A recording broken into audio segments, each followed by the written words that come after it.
Halo teman-teman semuanya, jumpa lagi di channel ini. Oke, dan di depan kita saat ini teman-teman, ini adalah 60Y65 ya. Untuk mereknya yaitu Koka teman-teman. Ya, Koka adalah salah satu TV yang menurut saya banyak sekali ya teman-teman ya, yang terlaris di pasaran, yaitu salah satunya yang tipe F3U. Dan kali ini kita akan review teman-teman ya. Ini 60 inch ukurannya ya, 60 inch, tipenya Y65. Jadi ini bukan 65 inch ya, tapi ini adalah Y65 untuk tipenya. Nah, dari segi kualitas gambar menurut saya di sini bagus banget teman-teman ya untuk kualitas gambarnya.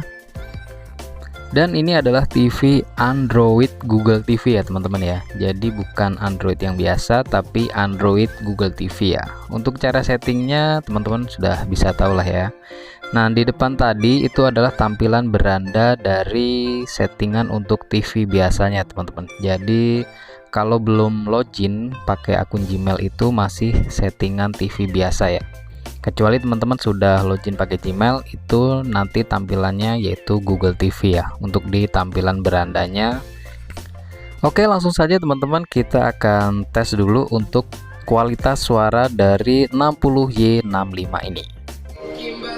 Dan salah satu yang saya suka dari TV ini adalah teman-teman, saat kita mau setting gambar atau setting suara itu kita nggak perlu keluar dari konten yang sedang kita tonton guys. Jadi langsung kita setting seperti ini tuh bisa teman-teman ya. Mau setting gambar, mau suara, kita nggak perlu keluar dari konten yang sedang kita tonton. Untuk kualitas suaranya di sini tergolong kencang teman-teman TV-nya ini. Cuma untuk kualitas bassnya itu menurut saya masih kurang ya. Jadi agak kurang nendang ini untuk kualitas suaranya. Meskipun di sini teman-teman ada settingan untuk bassnya dan coba saya naikin, tapi menurut saya ya masih tetap aja kurang gitu. Nggak tahu kenapa ya. Pokoknya masih kurang lah menurut saya untuk kualitas suara bass dari TV ini. Kalau teman-teman ada speaker Bluetooth ya mungkin itu jauh lebih baik ya. Tinggal kita konekkan saja ya, karena TV ini sudah ada Bluetoothnya teman-teman. Jadi kita pakai speaker Bluetooth itu tidak masalah.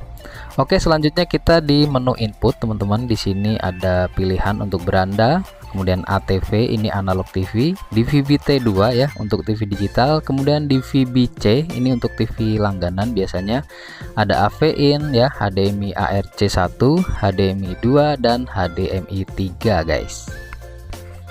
Dan di bawahnya sini juga ada menu pintasan ya, seperti keyboard virtual, kemudian percepat, kemudian waktu standby TV ya, teman-teman bisa setting tampilan saat menyala, kemudian daya, kemudian ada pasang perangkat USB, kemudian ada pintasan untuk settingan jaringan, kemudian selanjutnya yaitu adalah settingan untuk di menu Bluetooth-nya teman-teman.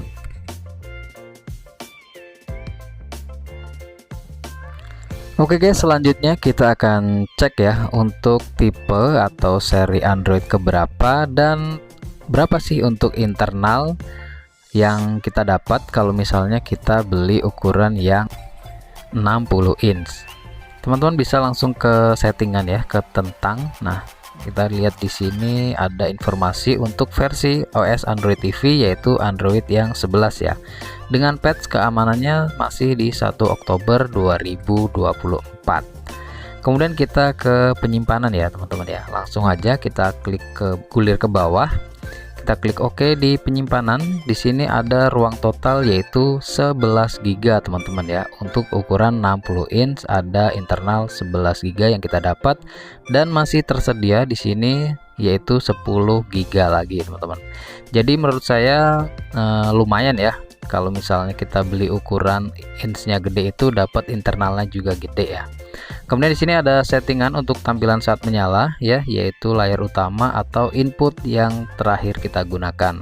Teman-teman bisa pilih sendiri. Kelebihannya kalau input yang terakhir digunakan, misalnya kita nonton TV, kemudian kita matikan, kemudian kita nyalakan lagi, maka TV channel yang akan menyala.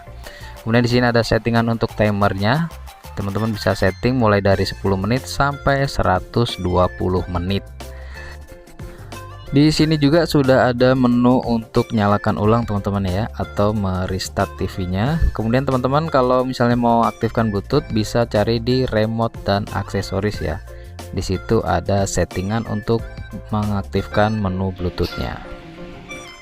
Oke guys, kita langsung ke bagian bawahnya ya. Kebetulan ini TV-nya sudah dipasang bracket teman-teman. Kita langsung saja lihat di bagian bawahnya. Di sini ada speaker teman-teman ya, kanan dan kiri ya.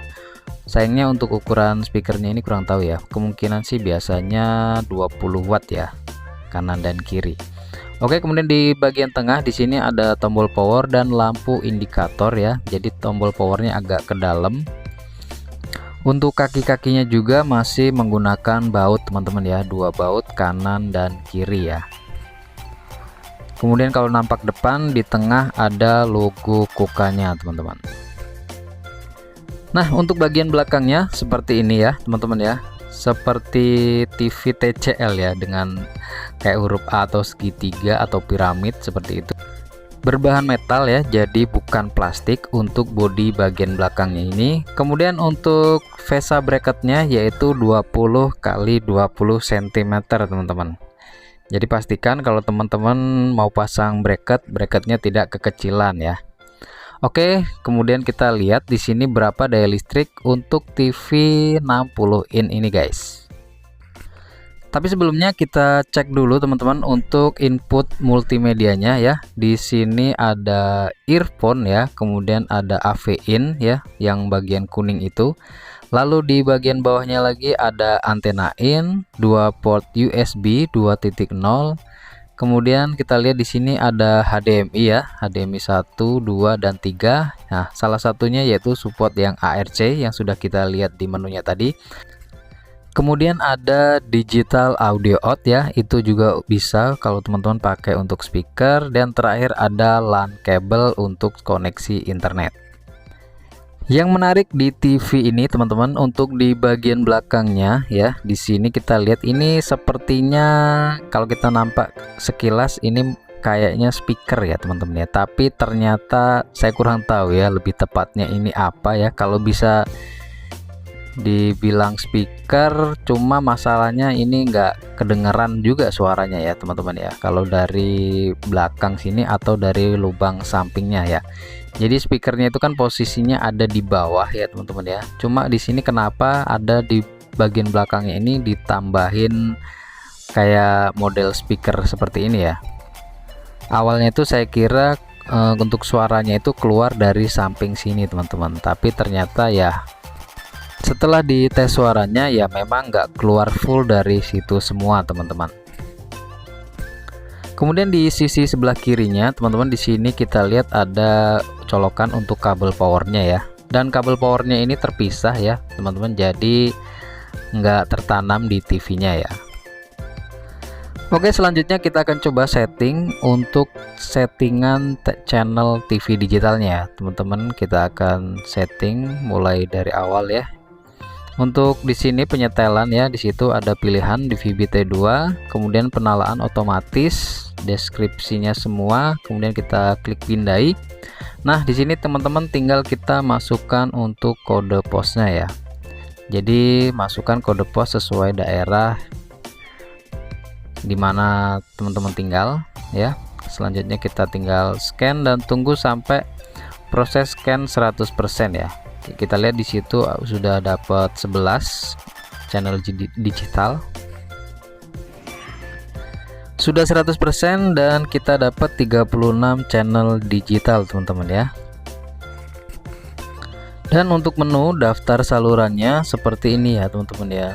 Tapi jujur saya kurang suka dengan menu daftar saluran seperti ini ya, karena terlalu penuh di layarnya ya.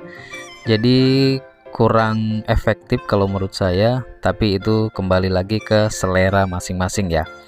Nah, kita bisa lihat di sini channel apa aja teman-teman. Di situ juga kalau misalnya kita mau pilih salah satu ya, misalnya kita mau nonton RTV, nah di situ langsung ada tampilan acaranya teman-teman yang di bawah pojok kanan bawah gitu. Kalau mau besarin tinggal diklik OK aja di remote-nya guys.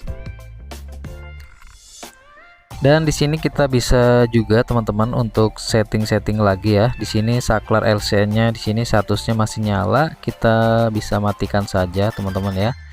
Kemudian ada settingan bimbingan orang tua ya, tampilan menu bahasa, bahasa audio, kode pos kita juga bisa setting lagi. Kemudian ada settingan untuk zoom ya. Kemudian lalu ini ada settingan untuk membeku ya teman-teman ya. Kalau di sini kita aktifkan maka dia suara akan berjalan tapi gambarnya akan diam teman-teman ya. Jadi teman-teman bisa lihat di sini, ini adalah settingan untuk beku teman-teman ya. Kita aktifkan, di situ ada yang putih gitu, keterangannya nyala. Nah, kalau kita matikan maka dia gambarnya akan normal ya. Tapi kalau misalnya kita klik nyala, membeku seperti itu, dia akan terdiam gambarnya tapi suaranya akan berjalan ya. Kemudian yang terakhir yaitu daya listriknya. Di sini kita lihat teman-teman, yaitu sebesar 160 watt. Nah, gimana guys? Tertarik dengan salah satu TV dari Koka ini yaitu 60Y65? Atau menurut kalian gimana guys? Silahkan komentar di bawah ya. Kita ketemu lagi di video selanjutnya. Terima kasih sudah menonton channel ini. Jangan lupa like jika kalian menyukai video ini. Terima kasih.